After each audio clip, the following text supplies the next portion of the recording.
Ah, okay. Yeah. I just had a message that I had an issue with my connection to the server. So, but I'm back on. All right. I would like to say thank you to John that he has very kindly agreed to do this talk for us today on the amazing Ida Pfeiffer, which I found very exciting because I'm German and I've heard of her before. So it's really lovely to have Dr. John Wyhe here. He is a historian of science and at the National University of Singapore and specializes in the explorers and naturalists Charles Darwin and Alfred Russel Wallace. He is also a founder and director of the award-winning Darwin online project and has published 13 books. Dr. Wyhe has lectured and broadcast on these topics worldwide. And without further ado, I would like to hand over to John Wyhe and looking forward to the presentation. Thank you very much. And thank you for the invitation to talk about Ida Pfeiffer, as you correctly pronounce her name in German, although of course in English people say Ida Pfeiffer, but I kind of prefer Ida myself. That's how she would have said it. So yes, so we're going to hear the story of an extraordinary woman. In fact, she really does have a claim to being one of the most extraordinary women who ever lived, because of her accomplishments and because of how unprecedented they were. This is the first known photograph of her. We don't know the exact date.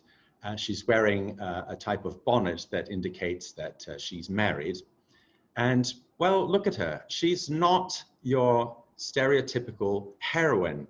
She doesn't look like she's going to come riding around the bend and save the day. She's not physically fit. She was not beautiful. She was not rich.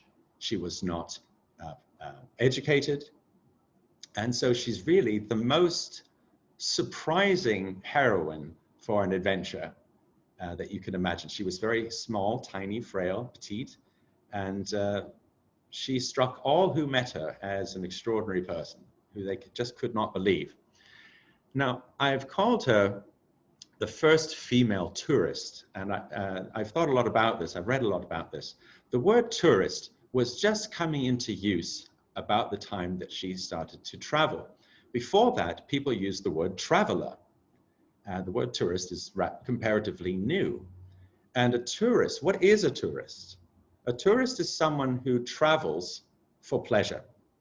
A tourist is someone who travels with no actual reason to go somewhere, as opposed to being a pilgrim or a businessman or someone with an actual reason to travel to a faraway place. But a tourist is someone who goes because they want to. And of course, nowadays, practically everyone has been a tourist at least once in their lifetimes. But if we go back to the early 19th century, this was really just not, it was unprecedented for people to do this. It was just starting to happen for men, and it's certainly not the case for women. And that's part of the thing that made Pfeiffer so extraordinary, was that women had never traveled around the world unescorted. But that wasn't going to stop her. Now, Pfeiffer was born in Vienna, the capital of the Austrian Empire, in 1797 to a wealthy merchant family. So she had a privileged upbringing, but right from the start, she was eccentric. Ida was born Ida Ryer, that was her maiden name, didn't like feminine things or feminine clothing. She was absolutely what we would call a tomboy. She dressed in boys' clothing. She played with boys' toys. She played soldier and so on with her brothers. And her parents indulged this, particularly her father indulged this, which would really not normally have been permitted in those days. It really went against proper decorum. But as long as she was still a girl, this was tolerated. However, her father died when she was still quite young, and her mother was much more strict and would want to insist that she start to dress like a girl and then a young lady. But one thing happened around this time, which was, of course, that Napoleon Bonaparte was conquering most of Europe, including the Austro-Hungarian Empire. And so when he and his troops came marching into Vienna, the crowds came and lined the streets to watch the procession of officers in their bright clothing and the clattering of the horses and so on. And Ida was a fierce patriot and was incensed at the idea of the evil dictator, Napoleon, marching into her land. But as a young girl, perhaps about 12 or so, all she could do to show her protest was when she heard someone in the crowd say, "The emperor is coming," she turned her back on him, and to the horror of her mother. But the people who rode past were just some officers. But her mother nevertheless gave her a good box on the ears for it. She was very upset and I think a bit worried of what the consequences might be of showing offense to Napoleon on this occasion. Then when Napoleon did come riding past, Ida wanted to turn her back again, but her mother held her firmly by the shoulders, and Ida was left with nothing to do but to shut her eyes so that she wouldn't see the hated figure of Napoleon going by. So that was Pfeiffer's one and only clash with Napoleon. The family engaged a young man named Joseph Trimmel to be her tutor.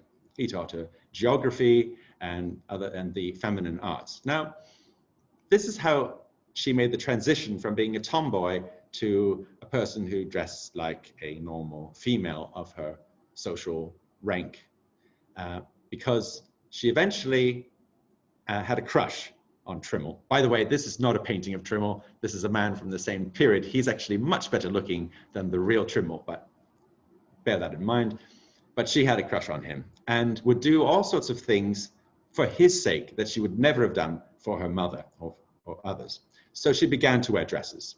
She learned to play the piano. She learned to sew and to do the other feminine arts for his sake. But he introduced her to the idea of travel because he himself was inspired by the romantic movement that was then flashing across Europe, the idea of traveling away to faraway, exotic places to see far-off lands. And we can really understand how this appealed to young Ida, the idea of escaping a climate of control where she felt uncomfortable, where she couldn't be herself. She longed to escape and be free. Well, eventually, as she got a bit older, her crush for him developed into something a bit more serious. And in fact, it was after Trimmel was no longer her tutor, he remained a close family friend, and the two fell in love. But when her mother found out that Trimmel had his sights set on Ida, she was outraged because Trimmel was someone of a lower social rank and far inferior. He was banned from the house and not allowed to ever contact Ida ever again. She was utterly heartbroken and in fact fell into a serious illness, or at least that's how she describes it for us. So much so that it was thought that she would die from this supposedly depression-induced illness. But she overheard one of the nurses say that the family thought she was going to die, and for some reason, the next day, she decided she felt better. Perhaps she thought that the family was resigned to the fact that she was going to die, and they weren't going to give in, and so she had to resign herself to her fate. A few suitors came from time to time, asking for her hand. She was, after all, the daughter of a wealthy family, and she rejected them one after another. But the pressure on her grew until she really couldn't resist her mother's will much longer. And eventually, she had to say, "Yes, mother, I will accept the hand of the next man who proposes." And that man was Dr. Pfeiffer. And he was a lawyer from another city and much older than Ida. And so in accepting Dr. Pfeiffer, she did find the escape from her family and the constraints of her social circle that she longed for.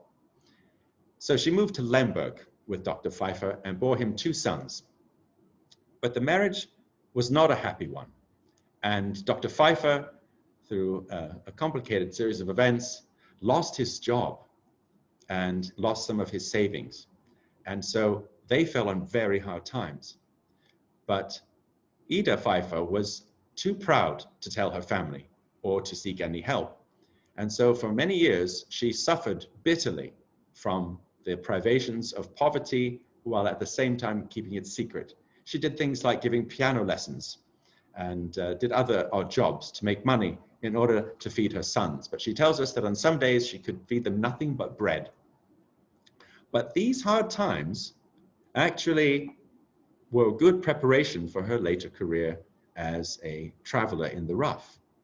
But always, always was that longing to travel to faraway places. But now she had a new responsibility, her two sons. Eventually, she separated from Dr. Pfeiffer. It seems to have been amicable. He had a son from an earlier marriage. He stayed in Lemberg, and she returned to Vienna with her sons.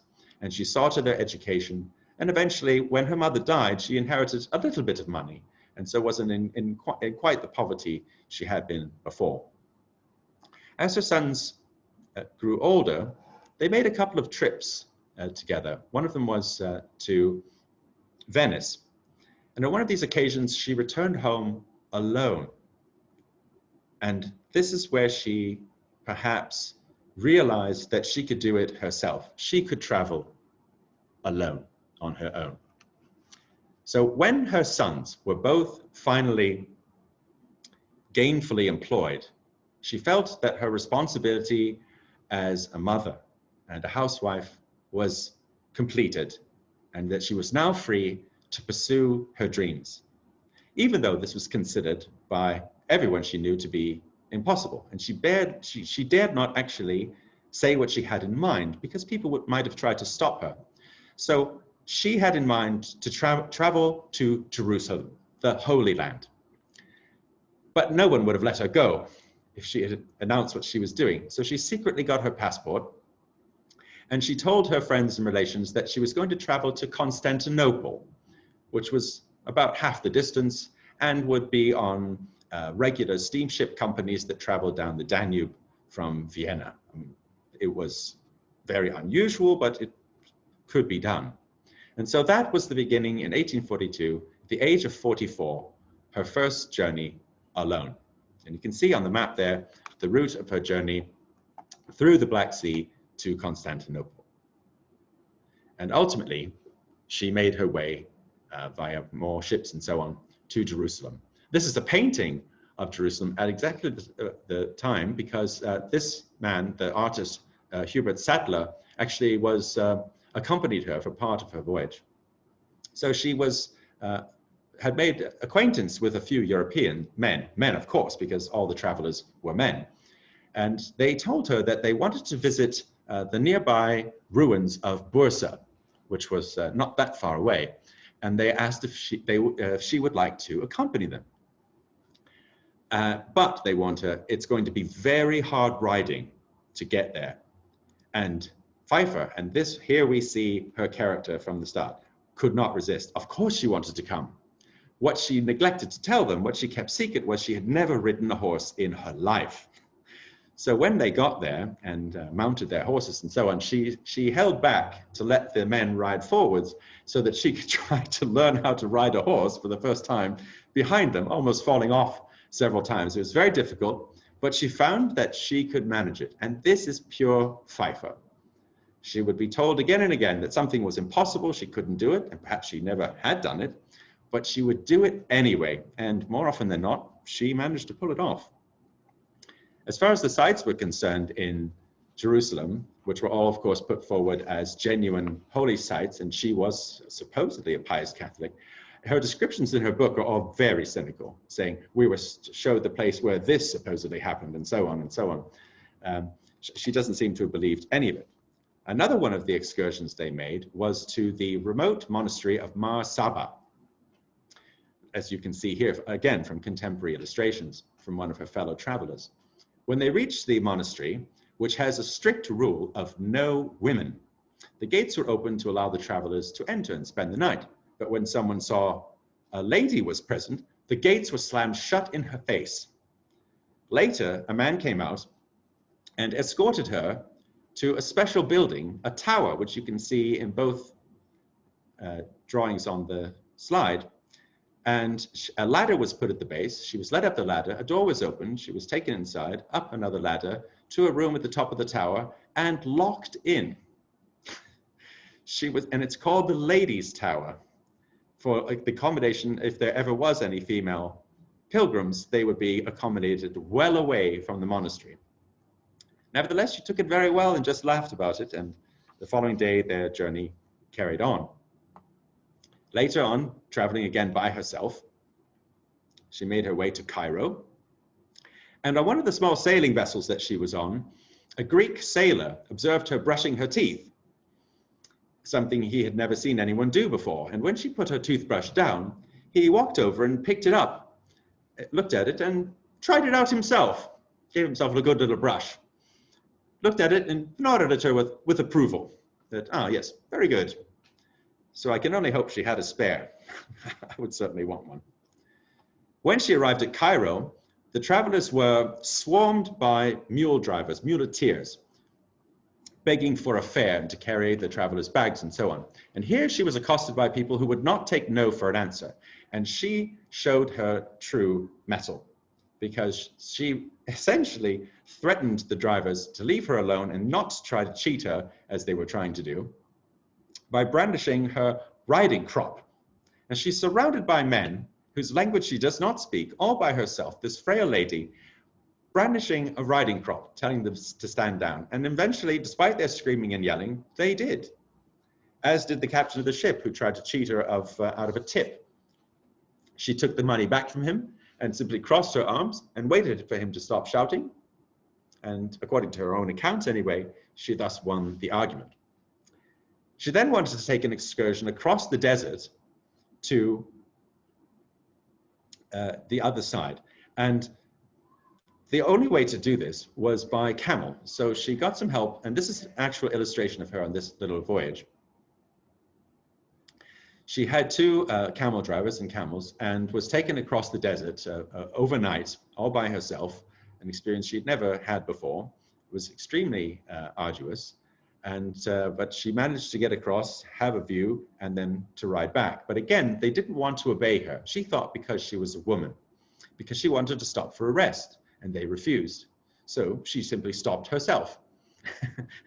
And they carried on, trying to force her to follow. She wouldn't do it, and in the end, she won out. So here you can see her route back from Egypt via Italy, where her status as a female pilgrim to the Holy Land got her an audience with the Pope. So she returned home to Vienna, where she published an account of her voyage anonymously, as you can see there on the left. The travels of a Viennese lady into the Holy Land, it says. This became an instant success, a bestseller, and went through multiple editions. And so she had enough money to plan another journey. This time, she thought she would travel to Iceland. Iceland was, at the time, considered to be the most remote, the most romantic destination you could possibly imagine. Almost impossible to reach, wild, untouched, the beauty of nature there for the romantic observer to enjoy. And so she set out via Copenhagen on the one ship per 6 months that went there. And here's some illustrations of what the islanders' houses looked like at the time. Pfeiffer was very unimpressed. She remained throughout her life very much the young Viennese person who had been taught the art of home decoration and so on, which is a defining characteristic of what they call the Biedermeier age in the German-speaking lands then. And so she was obsessed with the arrangements of the insides of people's houses and their kitchens and so on. And she never hesitated to go into people's houses and have a look around and then report what she saw to her readers. And usually she was rather critical. So she thought the Icelanders' houses were disgusting. They did, after all, it has to be said, burn fish guts for fuel because there were no trees left on the island. The wealthy could burn firewood, which had been brought from Copenhagen. Now she wanted to go see the famous geysers, and she paid a man to take her, who was, she said, so drunk that she wasn't sure he would be able to lead him there. This is an illustration of her from a much later book. She camped out by herself, by the geyser, for a couple of days until she was able to see it go off. She made her way back via Scandinavia and again published a best-selling book. And on this occasion, on this trip, she collected natural history specimens, which she sold. Then she set off for an even more ambitious voyage, a voyage around the world. And she went for the first leg of it with this man, Count von Berchtold, someone she'd met on her first journey. He traveled with her just for a bit, as far as Brazil, where they went on a sailing ship, which was by that time the old-fashioned slow way to go, as compared to the modern steamships. But those would have cost an expensive ticket, and she didn't have much money, and she always traveled second or third class, or even cheaper than that. But in Brazil, she was to have one of her greatest adventures, or I should say misadventures, because as Pfeiffer and Berchtold were strolling through the forest, examining the exotic plants and flowers, suddenly, from out of nowhere, a robber jumped out at them, armed with a big knife. And here's the later illustration of that attack. Pfeiffer had only her parasol, and Berchtold was quickly knocked down. Pfeiffer tried to keep the man back with her parasol, but he broke it, and she was left with only the handle. He stabbed at her. She put up her arm and received a terrible gash here in her upper arm, and she bore the scars of this attack for the rest of her life. Just in time, she also managed to unfold her pocket knife and apparently cut his fingers during this fight. But just at that time, some riders came around the corner and the robber ran away, and Pfeiffer and Berchtold were safe. But despite her injuries, although they started to heal up, she would not be stopped. And amazingly, the German historian Hildgund Jähler, who found many of Pfeiffer's possessions still in a private collection, found this. This is the handle of that parasol. Pfeiffer never mentions in her books that she kept it, but she did, with a little note explaining what it was. Now, not perturbed, she carried on alone, because the Count was also wounded and his injuries had become infected. And so she traveled on with a guide deep into the forest, after village after village, to reach the Puri Indians, who were considered to be one of the last groups of nomadic tribes in the region. And there she stayed, only communicating with them with hand signs, and they showed her how they hunted with their bows and arrows. They danced for her, and she spent the night with them there in the forest, all by herself. And here, for the first time, she records being afraid. Because in all of her writings, the only time she ever admits to being afraid is when it was dark. So I can only conclude that of all the adventures she went through, the only thing that Pfeiffer was afraid of was the dark, because then her imagination ran away with her. She thought of all the wild animals that might be out there, but she was fine. She carried on her voyage, then leaving Brazil, traveling around South America to the western coast, and then out across the Pacific to Tahiti, and finally to Hong Kong. Now, here is a lesson for us about Pfeiffer. Pfeiffer was like a modern tourist in the sense that she was not an expert on the places she was going. She had not researched them at all. And we can see that in the way she described for her readers Chinese people and their culture and their art and their artifacts and so on. So, astonishingly, she told her readers, completely innocently, she said, in China, the people eat with 2 little sticks. Chopsticks, meaning that she had never heard of chopsticks. But anyone who had ever read a book about China would know this. Chopsticks have been known in Europe for centuries.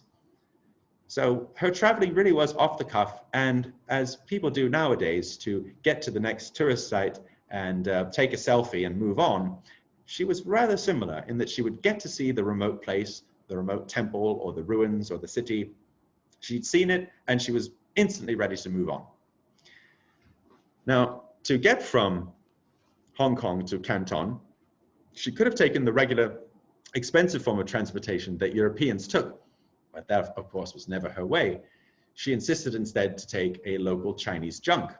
Now, the Europeans who were minding her when she was there told her, no, no, no, Europeans never travel on those. You can't do that. Of course, she did it anyway.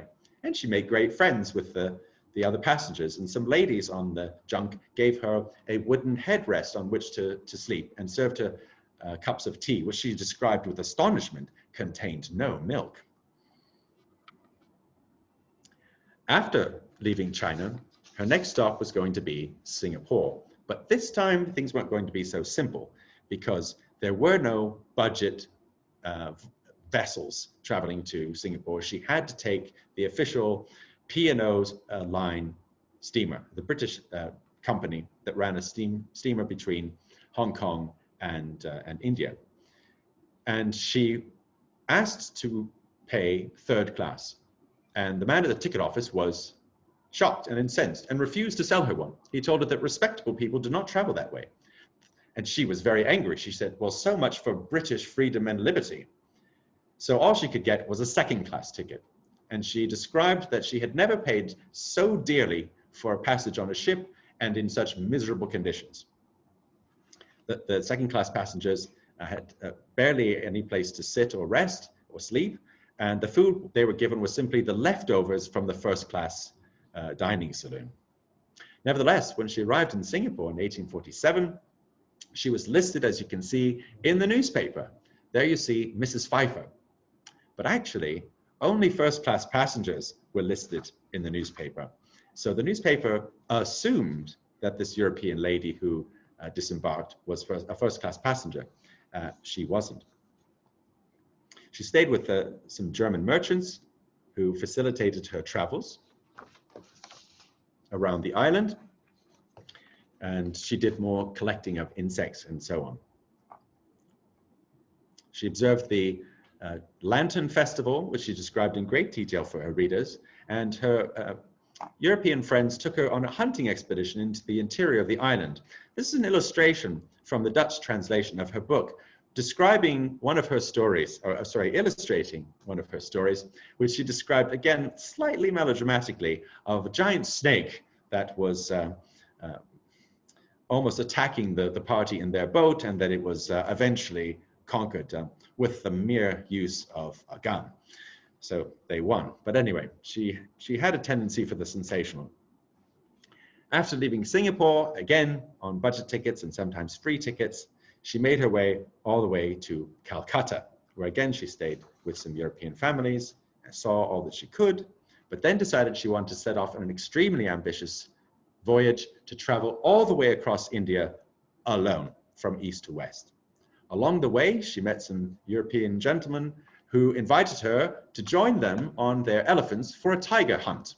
And this is an illustration that went with one of the French translations of her stories. You can see her in the howdah there on the top of the elephant, and she is armed with a knife, as she tells us that she was given a knife and the gentleman had guns. And the artist has rather melodramatically got the tiger attacking her elephant, of course.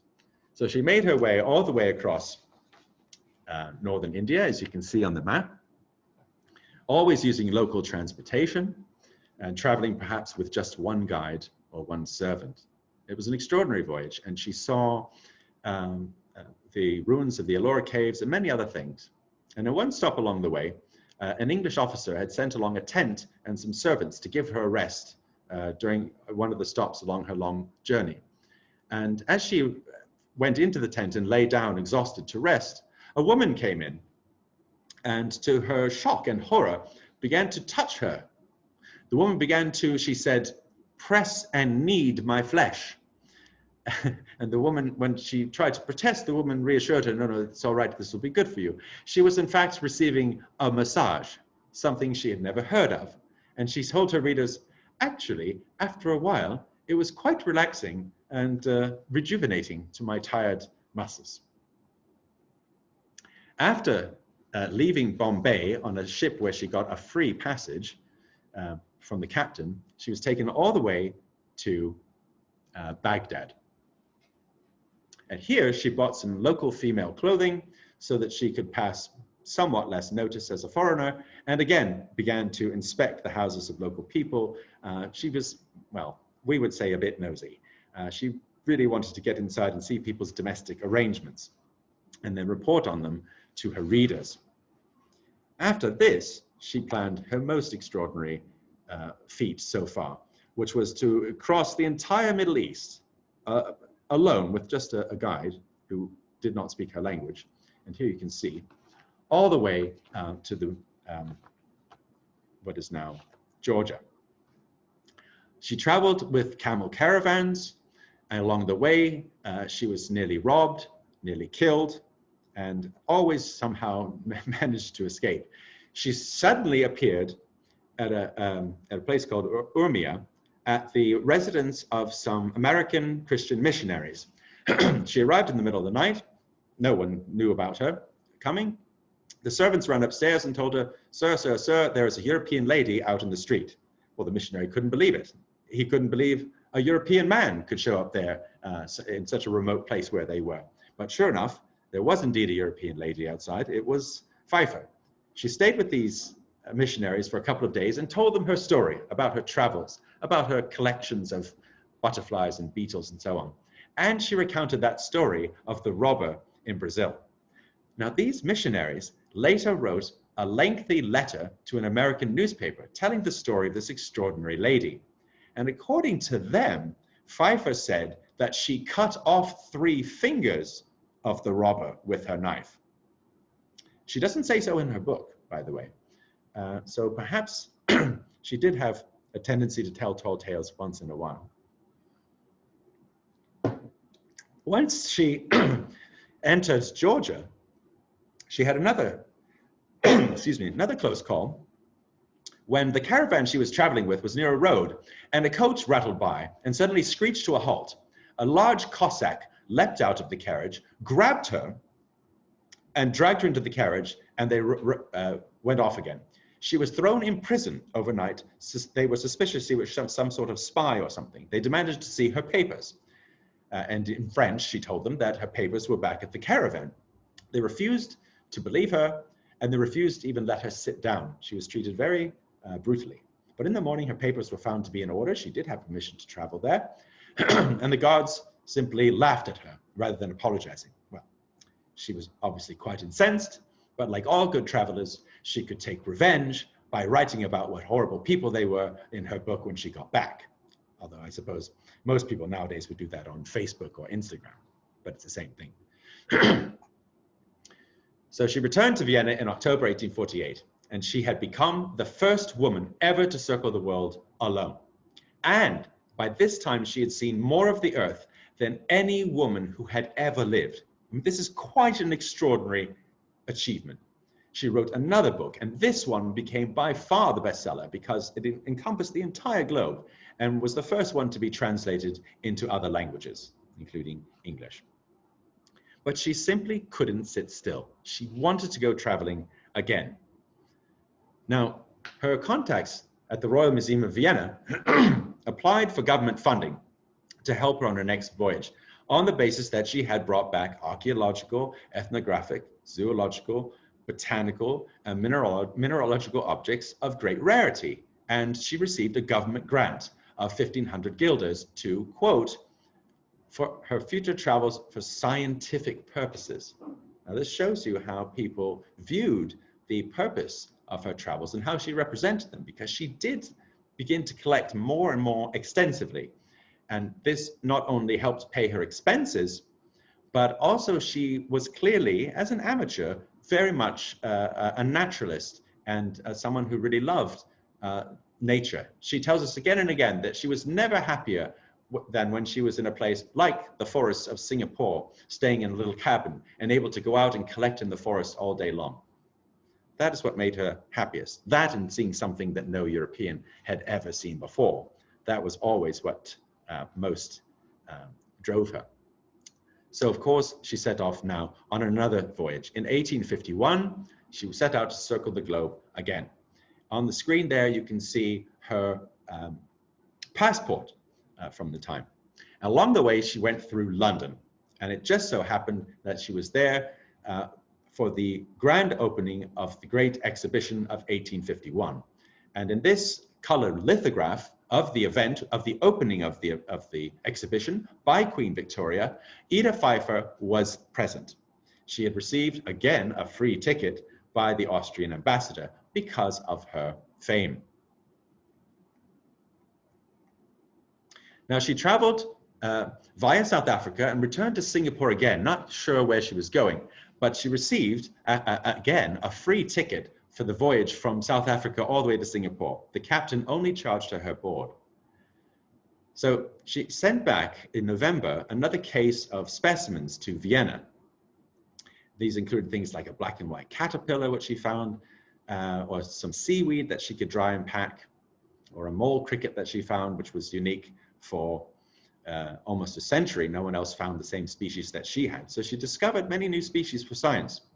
And we know that she sold a number of fish to the British Museum, or were sold on her behalf, for £25, which was a lot of money, at least for the fish. Nevertheless, she wrote to her contact at the Vienna Museum. She said, "Oh, my dear Herr Collard, you cannot believe how difficult it is to send collections when funds are so extremely limited as with me." So she was in every way a budget traveler. She had very little money, but always had to make do. But all these free tickets around the world were making it rather easier.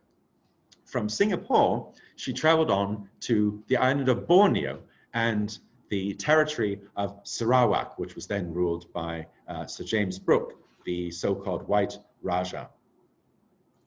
Well, here she stayed for a time with his staff. He wasn't himself present. And they facilitated her later voyages into the interior. Now, sometime later, the great English naturalist Alfred Russel Wallace also traveled to Sarawak, very much, I think, in her footsteps.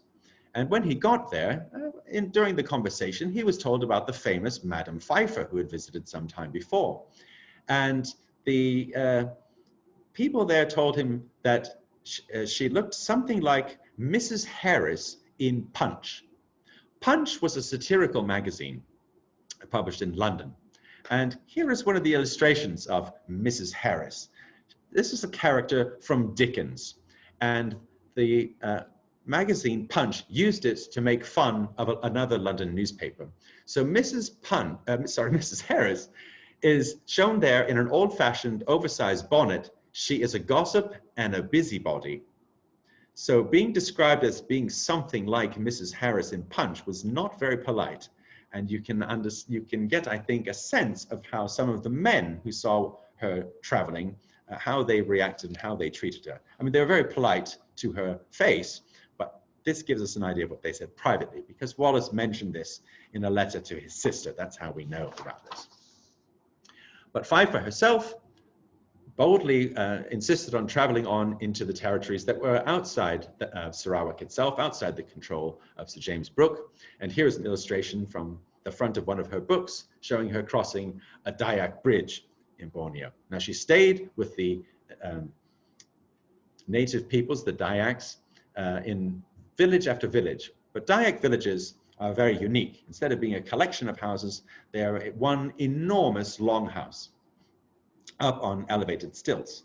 Now, for Europeans, the Dayak were notorious as headhunters. And of course, this made the voyage all the more exciting for Pfeiffer, that she was traveling amongst headhunters. And indeed, in some of the longhouses where she slept, again, unaccompanied, all by herself, amongst people who spoke languages she did not understand, there were, in fact, freshly severed human heads drying over the fire. But she was full of praise for the Dayaks. She found them very polite, very clean, very helpful and kind, and she felt that she was not in danger at all. And this is another key to her success, because again and again, Pfeiffer did things that she got away with because she was a woman and because she wasn't seen as a threat. She brought home with her many ethnographic objects like this. This is a rattan bag, also made by the Dayak people of Sarawak, when I went traipsing along there in her footsteps. She made what was considered to be the most extraordinary journey across from Kuching, across the mountains, and then down the river system to the Dutch port city of Pontianak. She emerged there, and the Dutch officers were utterly astonished because no European had ever made the overland voyage via this route. And they had just could not believe that a European had suddenly appeared there. The London magazine, the Athenaeum, would later describe this as one of the most extraordinary journeys made by a European in Borneo. Not bad. So she carried on from island to island throughout Southeast Asia, but she was particularly keen to travel to Sumatra, where she had heard that there was an exotic people known as the Batak, who, legend had it, were cannibals, and that they ruled their own territory beyond Dutch territory. And of course, she wanted to explore deeper into it than any European ever had. All of the Europeans she met along the way told her, this is impossible. You cannot possibly travel there. No one could do that. Even if we sent you with a party of soldiers, it wouldn't be safe. And she said the same thing she always said. Nevertheless, I'm going. And she did. With just a guide and translator, she went from village to village, pushing ever deeper into the lands of the Batak people. Occasionally, she would get a local chief to accompany her onto the territory of the next tribe and so on. In total, she walked about 220 kilometers until her ultimate aim being to reach a lake that was rumored to lie deeper inside the territory. We now know it as Lake Toba, which no European had ever seen. And she could not resist achieving this prize of being the first European. But alas, in the end, they would suffer her to travel no more. And eventually she was surrounded by 80 armed men with spears. This is an artist's impression of the event, shouting angrily at her that she must stop, in a language, again, she did not understand. What to do? Well, she did her usual. She says she had learned a phrase to say in their language. And so she went up to the closest of these half-naked men with a spear, clapped him on the shoulder, and said, in his language apparently, "You don't want to eat me. I'm an old lady, and certainly my meat is very tough." All of the men began to laugh, and the tension was dispelled. And so she got away. That actually, she wasn't in any danger. She really misunderstood what was going on, but they wouldn't let her go any further. And this is perhaps the only time she didn't get her way and was turned back. She's very bitterly disappointed, but she did take away as many artifacts and things as she could. I have here one that I got near Lake Tobo myself. This is a Batak calendar made out of a tube of bamboo with their own script used for divination and so on. And she took away one of these herself. Her next stop was the island of Seram, out in the eastern side of Southeast Asia. And here again, she did something extraordinary. She crossed this island with a few local guides from south to north, again to see the rumored headhunters. Alfred Russel Wallace would later come to the same island and make it only a fraction of the way. But then again, he was just there to collect birds. Ultimately, she traveled throughout the archipelago in the route that Wallace would almost identically follow. Again, she got a free passage on a ship all the way from Jakarta to San Francisco. Free ticket, halfway around the world, only because it was Madame Pfeiffer. When she arrived in San Francisco and went to get a hotel room, the hotel keeper said, "Oh, you're Madame Pfeiffer? Well, of course, I won't accept any fee." Free again. And in San Francisco, she got to see the real Wild West that we see in movies and so on, which is entirely fictitious. In my book, I go into great detail about the things that she saw. She was particularly revolted by spittoons and people using their sleeves instead of a handkerchief. Here you can see, just in brief, her travels in the Americas.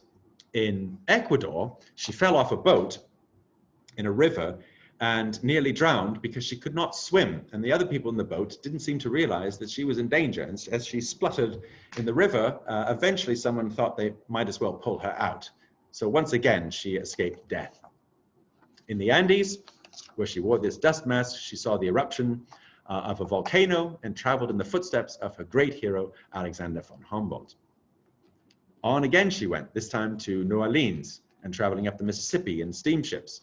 And here she saw slavery, which she found revolting and extremely, the greatest injustice she had ever seen. And she describes it very harshly in her book. But she describes almost as harshly was her fellow passengers on the steamships on the Mississippi. She found her fellow travelers extremely nosy and rude, and constantly asking her about her religion and constantly putting religious pamphlets into her hands, which prompted me to describe this in my book as one of the conclusions she could have, which is hell is surely other tourists. When she returned home, she was illustrated in her travel costume. And here it is, her own homemade get-up, which she found purely practical. She also cut off her hair before each voyage so that she would have less to maintain. Now, this appeared in a ladies' fashion magazine. And this is what appeared on the other side of, on the opposing page, dresses and things like this. Surely Pfeiffer's travel costume was the most extraordinary thing ever to appear in this ladies' fashion magazine. She again brought back large collections of many different kinds. She was now a celebrity. She was photographed here in Munich. Her travels were reported in newspapers all around the world. Everyone knew the name of Ida Pfeiffer. Here, one cartoonist is being not very kind to her. This is titled A Learned Traveler, and the lady shown there looking rather ridiculous is Ida Pfeiffer. And she says in the caption, "Don't run, I'm not afraid of savages." And the Indian replies, "But I am," meaning that she's a savage. Not very polite.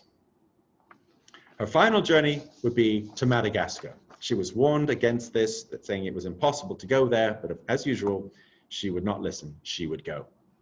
Along the way, she was awarded £20 by the British Association for the Advancement of Science to Mrs. Ida Pfeiffer, the celebrated female traveler, to assist in her researches into the natural history of Madagascar. And this prompted perhaps one of the most extraordinary newspaper titles to bear her name, which was the one below. His Royal Highness Prince Albert and Madam Ida Pfeiffer. Sounds like the announcement of a scandalous affair, but in fact, Prince Albert had decided to donate £20 of his own to her travels. Madagascar was impossible to reach, except that this man approached her in South Africa, Joseph Francois Lambert, who turned out to be an absolute rogue and a villain, because he said, "I can get you into Madagascar, I'm a businessman, I have special permission," because everyone had heard, and especially Pfeiffer heard from Lambert, of the evil queen, Ranavalona of Madagascar, and how she tortured Christians and foreigners and was the most evil woman who had ever lived. Well, Lambert was putting it on a bit thick, and he had his reasons, and Pfeiffer was along for camouflage. The queen had been given a player piano, but no one in Madagascar could play it, and so Pfeiffer was asked to play this old and incredibly out-of-tune piano, but nevertheless, she was a hit. Unfortunately, Lambert was there to instigate a coup and depose the queen and put her prince on the throne so that Lambert could get all the resources of Madagascar. The coup was discovered, and Pfeiffer and Lambert and a couple of others were in fear of their lives for a couple of weeks. They were under a house arrest, and it was thought that they would be tortured to death. But they weren't. Instead, they were banished. And on the way out, instead of marching them 2 days back to the port, they were marched for months through marshy areas in order to ensure that they would come down with the Madagascar fever, a type of terrible malaria, which she caught. But as sick as she was, she somehow managed to make it back to Vienna. And she had, I don't know how, managed to put together another amazing collection of natural history specimens. She discovered these species you see here. Unfortunately, the fever she could never shake off, and ultimately it killed her. It was one voyage too many. Wanderlust killed her at last. Her last book was published posthumously and had a biographical intro by her son, and that's how we learn and also her own autobiographical fragment. That's how we know about her. Her legacy went on. She's had streets named after her. Her books continue to be written about her. Her death was announced around the world. She was at that time one of the most famous women in the world at the time of her death. But of course, with time, people are forgotten. But she had many followers, and here are just some of them. Because in the wake of Ida Pfeiffer, having shown that it could be done, many others began to do the same. And some of them are better remembered today than she is. If she had any traveling advice, it would be, my rule in traveling is to exclude every kind of superfluity. In other words, keep it simple. And if your travel plans don't work out, her advice, I always succeeded in carrying out my own will. I found that energy and boldness have a weight with all people. But finally, the question is, should we consider Pfeiffer to be a feminist or proto-feminist? And the answer is absolutely no. She discusses this several times. She thought that women had their place in the home as housewives. She had nothing against them being professionals, to become a doctor or a lawyer or something, but she said they have to choose one or the other. She herself was exempt because she had done her duty already. She had been mother and housewife, and only after her responsibilities were finished had she traveled off to see the world. But she insisted very much that other women may not do so. They have their responsibility to be mothers and housewives, or professionals. They had to choose one way or another. So that, from our modern perspective, is very interesting, that she was not what you might expect to be a woman in favor of liberating her sex, allowing them to travel the world freely as she did. No, she had a mixture of old-fashioned and newer views. And with that, I will mention that NUS Press is offering a discount on both of my books, which you can see on the slide here. And thank you very much.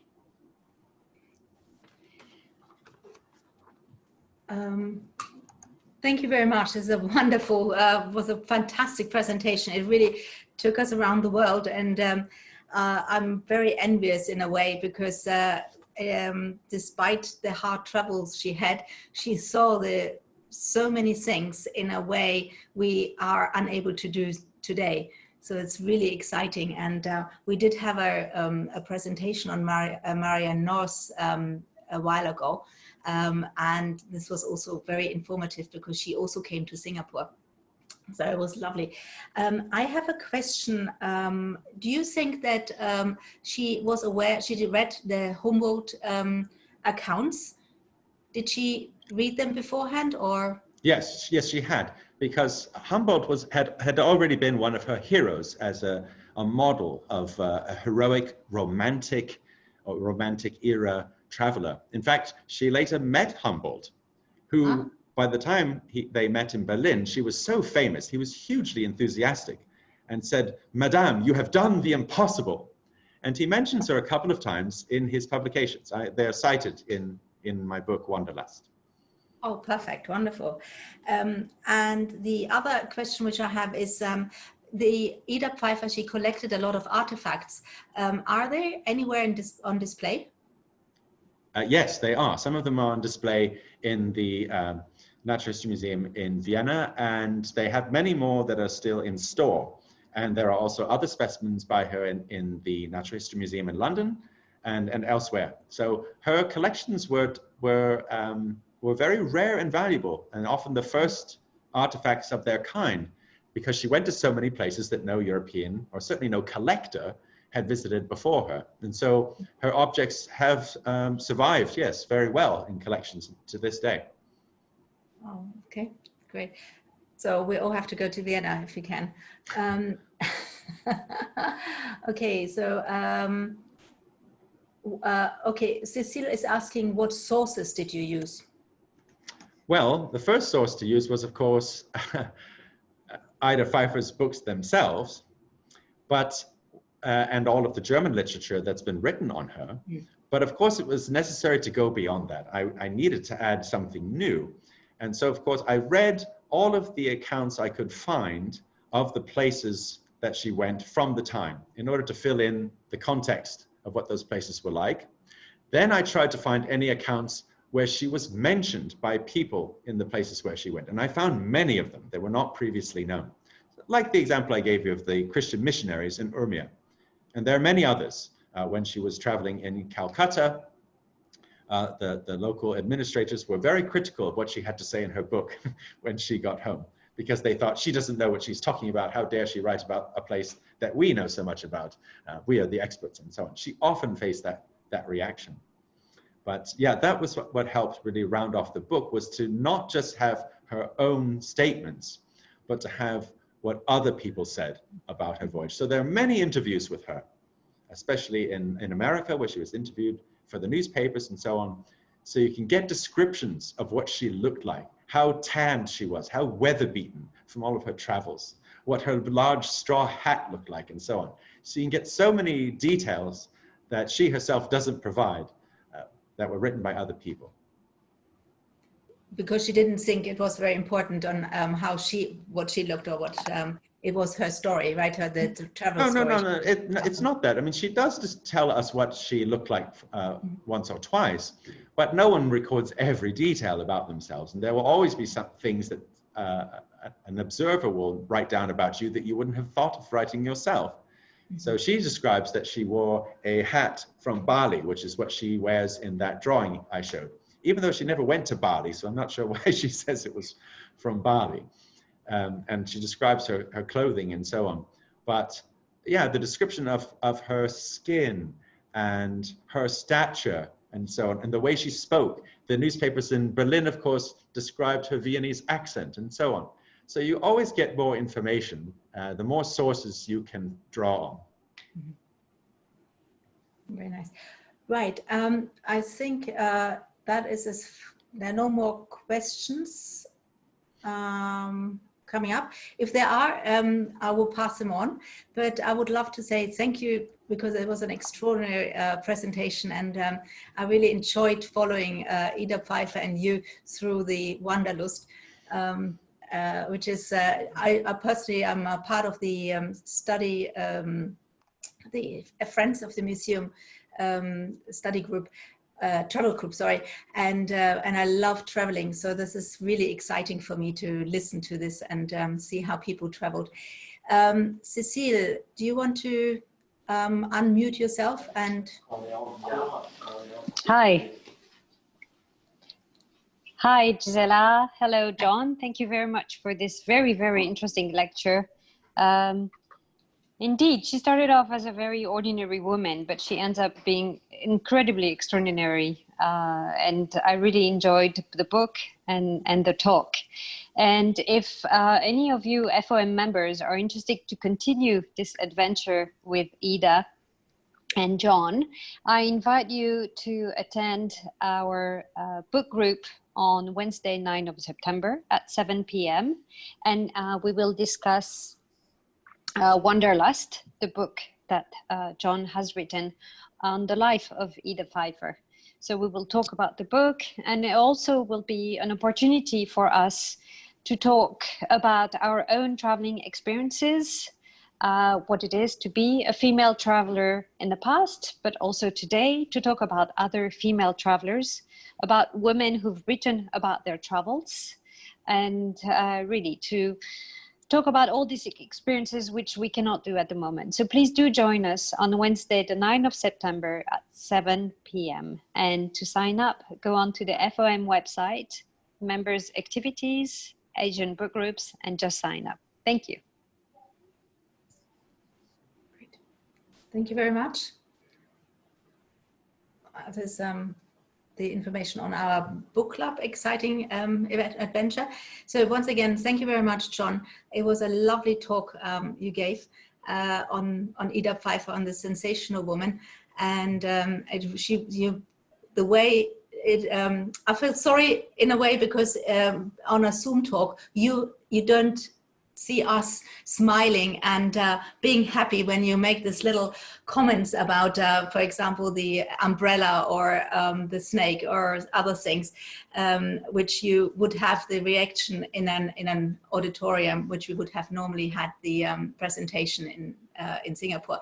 But I'm sure everybody agrees it was a fantastic presentation, because you made her come alive. once we are out of the COVID situation, I'm sure people will start following her trails as well, and read the book and take it as a suggestion list, the long bucket list of travel adventures. So thank you very much. It was really fantastic. Thank you for inviting me.